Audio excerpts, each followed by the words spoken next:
Well, you know it's a problem when fast food has now become a luxury. And we've heard a lot of stories over the past several months of different fast food restaurants that are suffering, and they are now having to bring back $5 meal deals, all sorts of things like that to get customers back because the prices have gotten too far out of whack, right?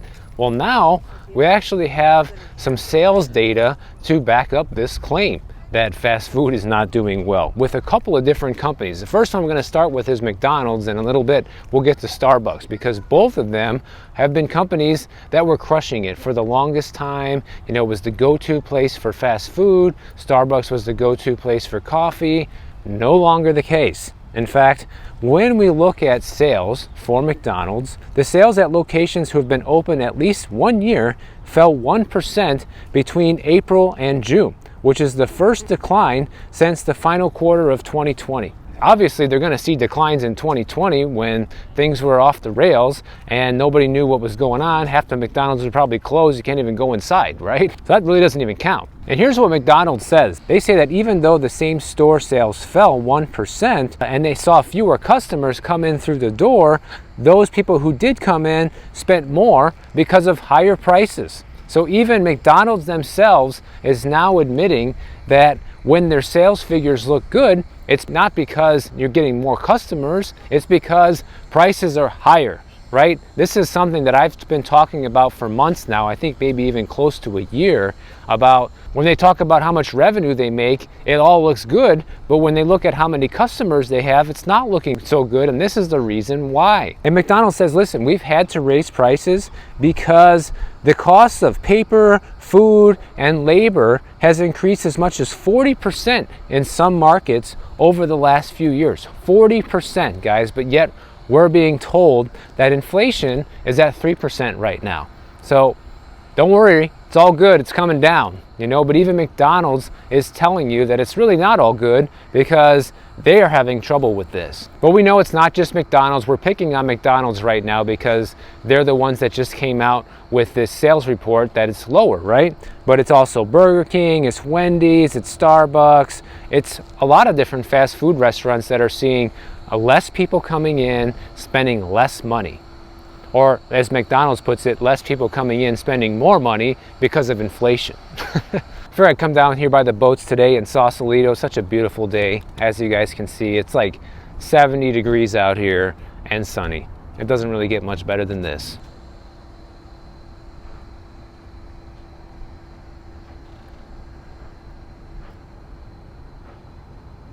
Now here's another data point that's backing up how much fast food is suffering right now, and this is reflective of all fast food, okay?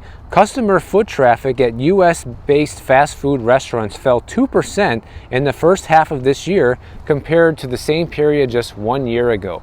So things have changed a lot, and for the worse, just from 1 year ago, guys. People are spending way less money now because, as we talked about in yesterday's video, the wage increases are not keeping up with inflation. So it's natural that people are going to be spending less. How many people have seen their pay go up 40% since 2020?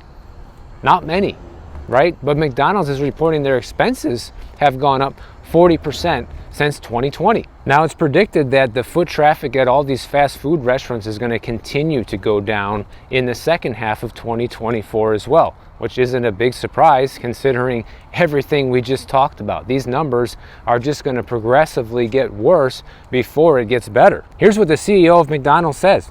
Beginning last year, we were warned of a more discriminating consumer, particularly among lower income households. And as this year progressed, those pressures have deepened and broadened. So that's just the CEO of McDonald's way of admitting that, yeah, things are slowing down. We're seeing it in our sales data. And we're also recognizing the fact that people who don't make a lot of money are the lion's share of McDonald's customers. And if they can't afford to come in, business at McDonald's will suffer. Now here's the thing, they started the $5 meal deal back in June, right? And it has brought some people in, but it hasn't been enough to really save McDonald's like they were hoping. So most likely what's going to have to happen is McDonald's is going to have to continue this $5 meal deal for longer than they anticipated, because it was only supposed to be for 1 month. And guess what? That's exactly what they're going to do. The president of McDonald's recently announced that 93% of McDonald's franchisees have agreed to run this promotion through August. Okay, so now it already got expanded from June through August, guys. So an additional 2 more months of the $5 meal deal, because they're saying it's bringing the lower income people back into McDonald's. Well, I think they're smart enough to realize that it's temporary. And that's why they're trying to convince their franchisees to continue running these specials, because the moment they stop, they're going to have all that business dry up again. And I'm sure deep down McDonald's knows this. So they're just kind of buying time to try and figure out what the next gimmick is going to be. You know, they're really taking a playbook from the government right now. This is exactly what the government does, right? They do these extend and pretend things. They give people money. They have stimulus programs that come out, all sorts of shenanigans to kind of extend the current state of affairs with the economy to give them enough time to scheme up a new idea. Right? McDonald's also says that they're going to continue to innovate and change as customer demands shift. You know, they're going to have more chicken offerings because they're realizing that chicken sales are just on par with beef sales now at fast food restaurants. They have a new burger now called the Big Arch. So silly things that supposedly make a difference, but I think what really makes a difference is the price of things. And what companies like McDonald's are starting to figure out now is you can't just continue to price gouge your customers and increase the cost of things that used to be affordable and expect sales to remain the same. Because now people are saying no to these higher prices, and it's literally made it so that fast food is basically a luxury now for some people, where it just used to be standard. And guess what? All of this trouble that they're facing has been reflected in their stock price as well, because even though their stock price recently went up this week, it's actually down 12% since the beginning of this year. So while the rest of the stock market is rallying, you have McDonald's suffering. Let's move on to Starbucks. Starbucks recently announced that their sales dropped 3% globally at stores that have been open for at least a year, including a 2% drop in the North American market, guys. So they're actually even in worse shape than McDonald's, because you got to think, at least people really need to eat, and sometimes people will still go to McDonald's, right? If they're desperate, it's the only thing open, whatever, right? But no one needs to drink coffee. I know people would argue against that, and trust me, I love coffee too, and I drink coffee every day, but no one needs to drink coffee. You don't need it to stay alive, right? Like you need food. That's the difference here. But that's not even the worst of it for Starbucks, because even though they had this quarterly drop of 2% in North America, last quarter it was 6%.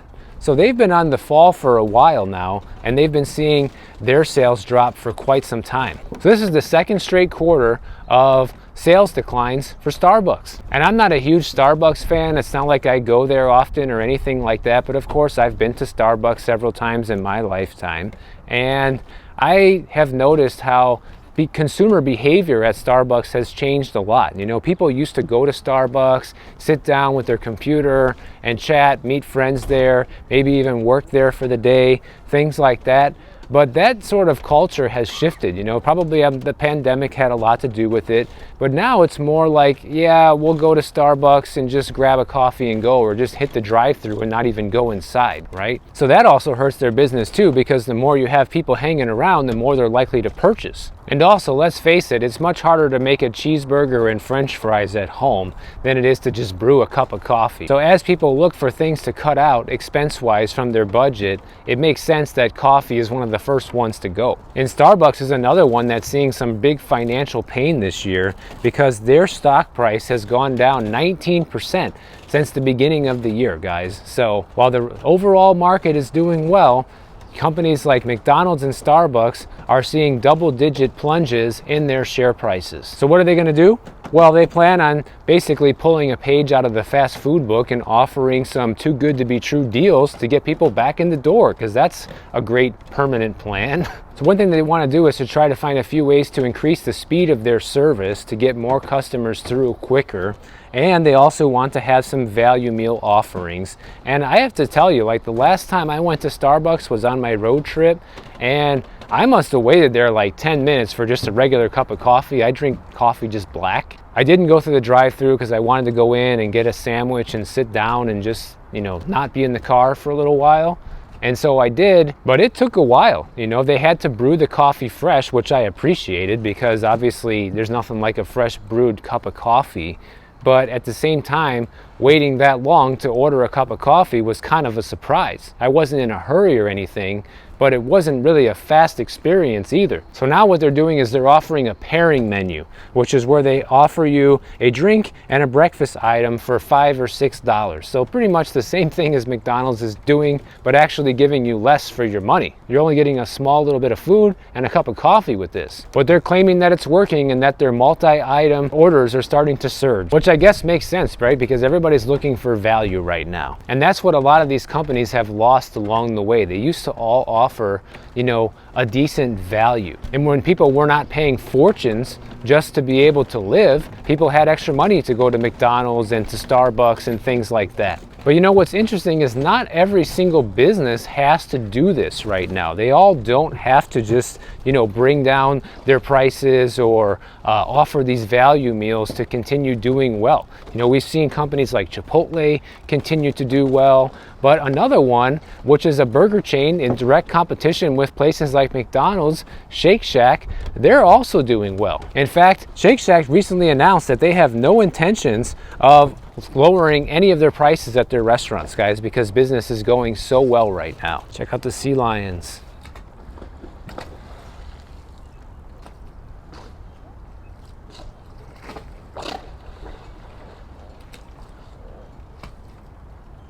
Super cool. Now, in contrary to McDonald's and Starbucks, Shake Shack actually posted stronger than expected second quarter earnings just today. As I'm filming this, they're talking about how their diners are still dropping cash on fast food even in today's inflationary economy. The CEO of Shake Shack actually thinks that their higher prices is a benefit because now some people look at this as like a premium offering when it comes to burgers and the experience, which I can tell you it's not. Because Shake Shack is the main burger joint that I usually eat at back home in Miami Beach. It's the closest place to where I live.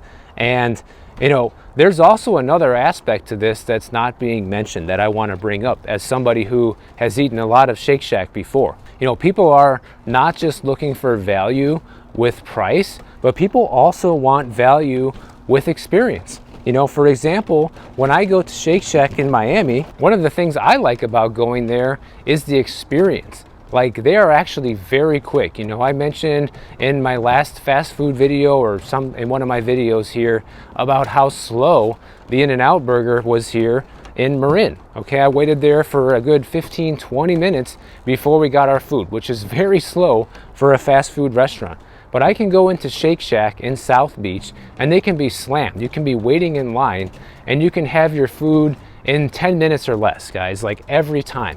And when it's not busy, it's even faster than that. It's very quick. Same thing with Culver's. You know, we hit Culver's a few times on the road getting down here, and within 10 minutes you have the food. Most of the time it was 5 minutes. They are just so fast. And also when you compare something like Shake Shack versus In-N-Out Burger, for example, like, yeah, In-N-Out Burger's cheaper, but you don't get as much food for the money. The burgers are smaller, the patties are smaller, so you actually have to pay more if you want to get an equivalent amount of food. So from that perspective, Shake Shack actually does offer a decent value because they're fast. The amount of food that you get for the money is fair, and that's what people want when they go out to eat, including me. And the value propositions for these other companies have been completely lost. You know, what was the value proposition for McDonald's for the longest time? Is that it was cheap and fast. Well, it's probably still fast, but it's no longer cheap. Same thing with Starbucks, right? Used to be cheap and fast. Now it's slow and expensive. So they're getting hit from both angles of this. But don't worry, because and also I have to say, guys, like, Shake Shack has always been kind of expensive, right? Like, even before we got hit with inflation, whenever Liz and I used to go there, it was at least $23 for both of us to eat there. Now is probably like 27 or 28, which is more expensive, but it's not crazy more expensive like these other restaurants have gotten. It's not like McDonald's, where something that you used to buy that was $1 is now $4. So the sticker shock and the amount of increases that you see in places like that are much more pronounced. So that could be another reason why Shake Shack is still doing okay. And I've been still wanting to make this EV video, but I haven't done it yet. So in the meantime, we'll just talk about how another company, a big one that you've probably heard of before, is also starting to struggle with sales, and that is Tesla. Yeah. So right now the company is fighting against dwindling profit margins as it keeps cutting its prices and seeing its sales fall. And basically the biggest problem that Tesla is having is they're having a hard time drawing in new buyers. Of course, they have their loyal customers who have the cars and have had them for a while, and that's all they're going to drive from now on is a Tesla. They love them, they're going to continue driving them, but they're having a hard time attracting new people, which is what any business needs to continue growing. Just like my YouTube channel, guys. If I want to keep growing the channel, I need more people to see these videos. Otherwise things kind of stagnate, right? So it's the same sort of deal. And this is a new problem for Tesla because for the longest time, they've just been growing. They've been able to continue expanding their sales up until now. But part of the problem, besides people not wanting EVs, because that's obviously a huge problem, big percentage of the people who drive don't want to drive an EV, have no interest in it. I'm one of those people for now until things change and it becomes more of a practical thing. But besides that, Teslas are very high-tech cars, right? They're very new wave. If you get in a Tesla and you've only ever driven a Toyota before, or a Honda, or just a regular car, it's intimidating. You have no idea what anything is or how it works, what it does. And so it's an entirely new learning experience of how to just use the car, right? Because it's not even really a car, it's more like a computer on wheels. So there's a big learning curve if you want to become a brand new Tesla owner. But a lot of customers who are considering buying an EV have recently said that that's in fact not what they want. They want an easier transition from going from a gas-powered car to an EV where things feel more familiar, where it doesn't feel like this crazy new wave experience. It feels very familiar. Only Tesla bros love this stuff. They love all the new high-tech stuff, but the average consumer just wants to feel like I know how to use my car. Instead of, dude, where's my car, is, dude, how do I use this car? So the other thing is too, is companies like Tesla are facing more competition than ever. You have all the big automakers offering up their own version of an electric car, so that's not helping them. In fact, the share of Tesla's electric vehicle sales fell to 49.7% in the second quarter of 2024. And that's the first time that it's ever fallen below 50%. So clearly, these other automakers have been making good enough electric cars to actually steal away business from Tesla. So they're kind of at this point where they've exhausted their clientele. They've already kind of collected as many customers as they might potentially be able to. At the same time, they have far more competition than they ever used to have, which is a problem. And so it'll be interesting to see how well they're going to fare in the future, especially now that Elon Musk has become almost like a political figure, even though he's not. He's just the CEO of companies, but obviously owns X, and he says things on there and people don't like it, and they're like, oh, just because I don't like Elon Musk, I'm not going to buy a Tesla, right? So there's that happening too, I'm sure. But really the point is here that there's a lot of businesses that are suffering right now in this supposed great economy, and they're big name businesses, guys. It's not just the mom and pop shops, which are also suffering, but it's McDonald's, it's Starbucks, it's Tesla. Big brands that seemed invincible just a few years ago are now starting to see the downside of this economy. So you need to pay attention to this. You need to be aware this is happening and just have it on your radar. So if you enjoyed this video, make sure you subscribe to the channel. And if you don't want to wait for my next video to come out, check out this one on the screen right over here, and I'll see you in the next one.